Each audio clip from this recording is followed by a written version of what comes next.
ഒരു ഭക്തനായ ഒരു മനുഷ്യൻ എത്രമാത്രം ഭക്തനാണെന്നും പ്രാർത്ഥിക്കുന്നവനാണെന്നും എത്ര മണിക്കൂർ പ്രാർത്ഥിക്കുന്നു പറഞ്ഞാലും ആതുര സേവന രംഗത്ത് വിശ്വസിക്കുന്നവൻ അപ്പമായി മാറുവാനുള്ള അവന്റെ ഉത്തരവാദിത്വ ബോധങ്ങൾ നഷ്ടപ്പെടുന്നയിടത്ത് അവൻ ഭക്തനാവുകയില്ല.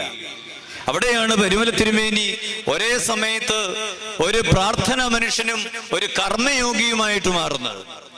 ഒരേ സമയത്ത് നമുക്കൊരു കാര്യമേ ചെയ്യാൻ പറ്റുകയുള്ളൂവെങ്കിൽ പരിശുദ്ധന്റെ ജീവിതം പഠിക്കുമ്പോൾ കർമ്മത്തിൽ കൂടി ദൈവത്തെ പ്രസാദിപ്പിക്കുവാനും ഭക്തി ജീവിതത്തിൽ കൂടി ദൈവത്തെ പ്രസാദിപ്പിക്കുവാനും ആ പുണ്യപിതാവിന് സാധിച്ചിരുന്നു എന്നുള്ളത് നമ്മൾ ഓർക്കുമ്പോൾ, പ്രിയമുള്ളവരെ, ഇന്ന് ജീവിക്കുന്ന നമ്മളിലുള്ള ഉത്തരവാദിത്വ ബോധത്തെക്കുറിച്ചുള്ള ഒരു വലിയ ഓർമ്മപ്പെടുത്തൽ ആ പരിശുദ്ധൻ നമുക്ക് വീണ്ടും നൽകുന്നുണ്ട്.